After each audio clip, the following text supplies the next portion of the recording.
Hey there, this is Neal Dipentino with Business Breakthroughs. I was just sitting here thinking about the different style of coaches and consultants and that type of thing. And I've got a guy that's on today who likes to really get down and dirty, and I'll explain that to you in just a second. Our guest today is an executive business coach, leadership coach with Focal Point. He's also a mental fitness coach. We're going to dig into that a little bit, find out a little bit more about that. He graduated from the United States Naval Academy and began his career as a submarine officer. Uh, that's all very, very impressive. But here's the thing: the thing that I was most impressed with when I read his bio is in this past weekend, he ran the North Carolina Rugged Maniac race with his son.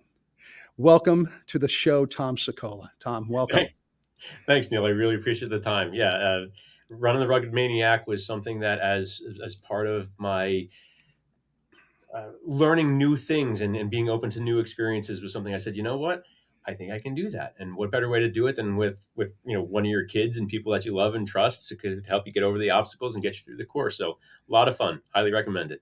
That's awesome. I used to run small runs with my daughter back in the day when she was in high school, and I had decent knees. And 5Ks, 10Ks. I did a half marathon and everything. But this is kind of a unique run. It's not like on pavement or whatever. You're literally running. You're getting down and dirty. You Yeah, yeah. Tell us a little bit about that, and we're going to get into everything else for in just a second. But I really want to talk about that for a second, if we could. Sure. Yeah, and you'll see out there advertisements for other things like the Spartan races, the Tough Mudders, things like this. This is sort of the beginner's version of that. I was not looking to go out there and destroy myself or my son on our first time out there, but like you said, it's run on a dirt track. It's a 5K with 27 obstacles in it. The large majority of them requiring you to crawl under something and getting down into the mud, getting it all over you, and they're courteous enough that usually within another obstacle or two, there's some freezing water that you get to slog through to get all the mud off of you. So, yeah, what does crack me up is you cross the finish line and they get a pic photo of you looking sweaty because you're wet, but not really capturing the true nastiness that you're going through as you're crawling under the barbed water or through the trench or whatever else you've gone through. But it is a That's lot of fun. That's crazy. My wife and I did a mud volleyball tournament like 15 years ago, and I think we're still, picking mud out of places today. 15 years later, but it's so much fun, and it sounded like it was just the fact that you did it with your son. I think that's incredible. Yeah, you mentioned before, part of the journey I've gone through with the mental fitness and, working with some of my colleagues is being open to new things, trying new things, and just, you know, uh, the joy sometimes of doing something silly, and Yeah. just, being in the moment and in the experience. And so I threw it out there to my brothers-in-law who both said yes. And I put it out to my kids and one of them said, yeah, okay, we'll give it a shot. So, I love it. what a great experience. It's one of the incredible things that about being a business owner. We were talking a little bit off camera about being entrepreneurs and the fear of that, and Oh yeah. the pitfalls, if you will. But it does sometimes kind of pay off for us, gives us the opportunity to be able to do things like the run that you did with your son. Absolutely. I mean, the part of the joys of it is it means that, having your own schedule, making your own choices along the way is you're not missing the things that sometimes happen when you're running a corporate job and traveling all over and missing this event, missing that event. Now we can schedule around. And so being able to be there, be present for my kids, my family, my friends, it's all very, very important. That's incredible. So we talk again a little bit off camera. One of the things I found on your bio was this real broad experience in dealing with different kinds of leaders, all the way from the time that you were on the submarine to today. And so one of the things that we wanted to kind of talk about today with you is the different kinds of leadership styles, how you deal with that. But I guess before we really get into that, let's talk a little bit about your coaching experience and just give us a little bit of a background on how you got into that. Sure. So as you mentioned, I graduated from Annapolis, went into submarines, and did many years in corporate. And so it was a leadership laboratory across the board. And what I found was that the common thread for every job that I had was in the mentoring, or what I now refer to as coaching, of other individuals, whether it was sellers who were reporting up to me up through junior people in organizations. In some cases, even junior in position but senior in experience of trying to help them navigate the various portions of corporate or new contracts, things like that, and really making a study of what worked, what didn't work. And you go on LinkedIn, for example, and you see 1,000 different articles over the evils of micromanagement or the problems with communication or change management, all the rest of the stuff. And it seems like everybody knows what the answer is, but for some reason they don't apply it. And so, as I, continued to work through my career, really tried to make a study of what worked, what didn't work.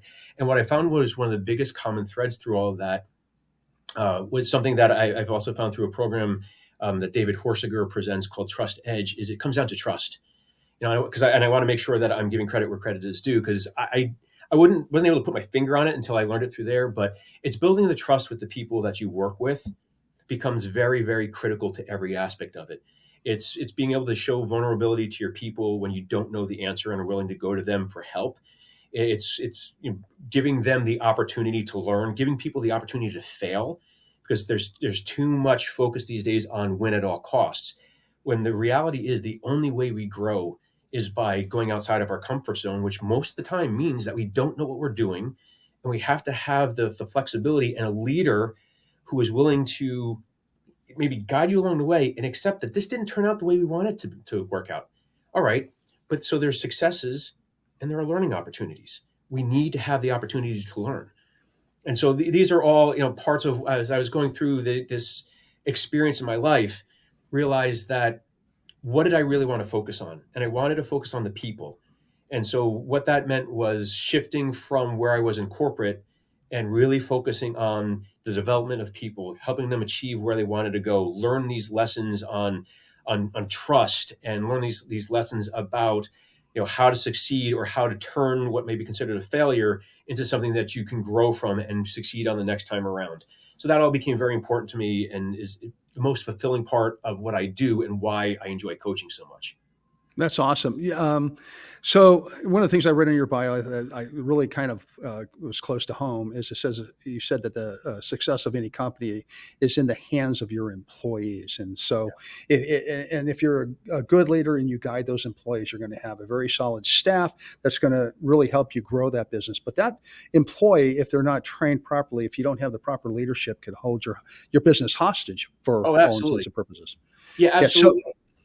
I'm sorry. I was just going to say, one of the things that I think is the worst practice that you see a lot in any, it's not just corporate America, but any type of business, is that we promote people based on their previous successes, and then we don't train them out of the gate to be successful in the new role.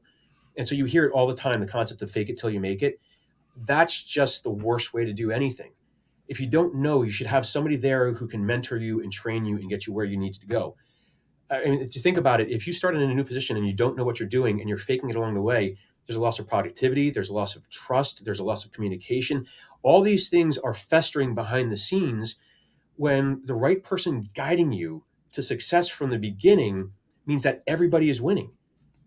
And what better way to do that than to show people that you're invested in their future? I mean, it's building loyalty, it's building success, it's building the future leaders. And one thing that they always stressed in the Navy is you train your success. Excuse me, you train your successor. So for me to get promoted, I need somebody to come into my role. right. So the best thing I can do is say, hey, I'm ready for this promotion. And guess what? I've trained this guy to step into my role so that it will be seamless. And of course, I'm going to work with them and all the rest of this stuff. It just makes sense. It makes perfect sense, but it seems like sometimes we are maybe a little paranoid about that scenario, in that we don't want to train our successor because they could potentially take our job away from us. And where are we going to be? In terms of Yeah. employment. The other thing that I was thinking about as you were talking is that I think I read someplace a while back that first of all, it costs more to hire a new employee than it does to hire and train a new employee than Yeah. it does to train and nurture along an existing employee. The other thing about that is that a good majority of the reason, or the biggest reason why a lot of people leave a company, is because they just don't know what they're supposed to do. Yeah.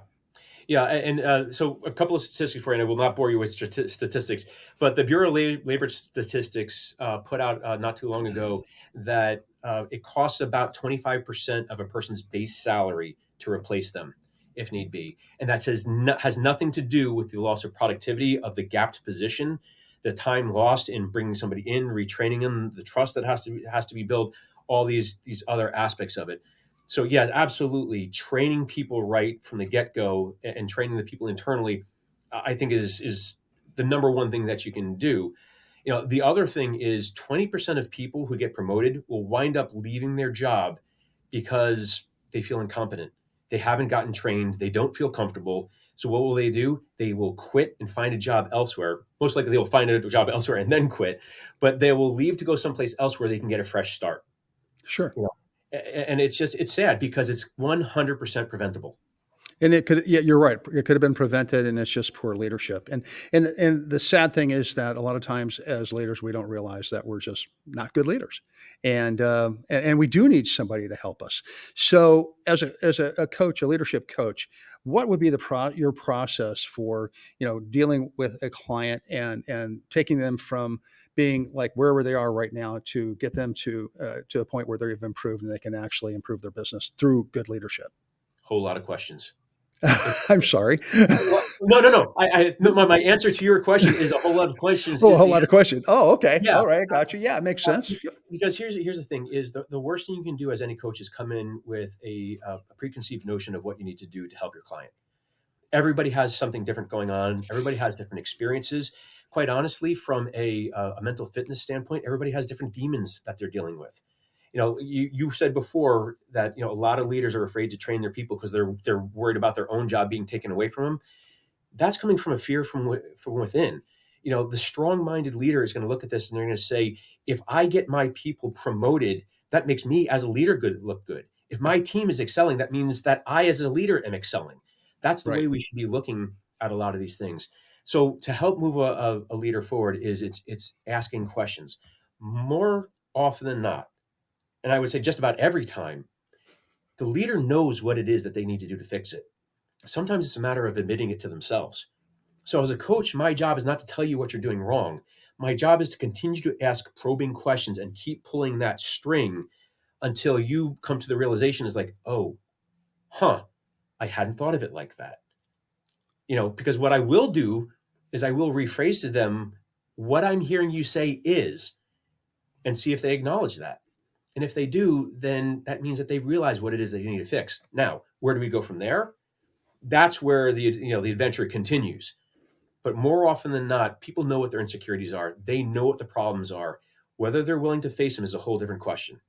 And Right. that's one of the other parts of being a coach is you have to make the determination pretty soon. Is this person coachable? Right. Oh, that's a great comment. I appreciate that. So let me ask you, what kind of resistance you get? I mean, the people that you're working with, they've obviously reached out to you. They know they need some help in this area for the most part. But we're all human beings. We are resistant to change a lot of times, and a lot Yeah. of times we're resistant to advice. I mean, what kind of resistance do you get?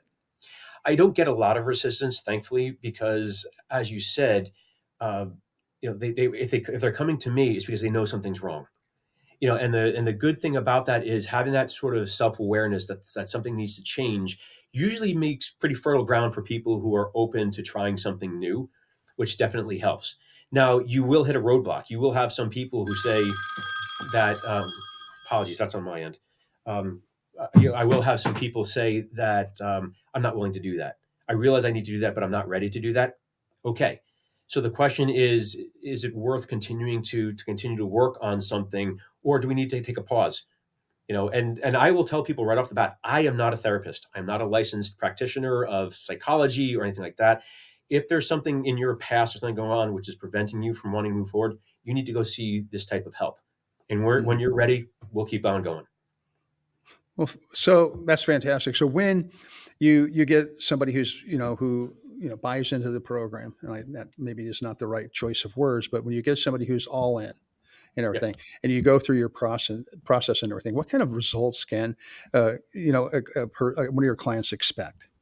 So I give you a couple of examples if that's one. So one person that I worked with is a leader in one of their companies. So obviously it's a multi-tiered company, and this individual is looking to take over their supervisor's role. The rumor is that the supervisor is getting ready to retire, and they want to be seen as the heir apparent.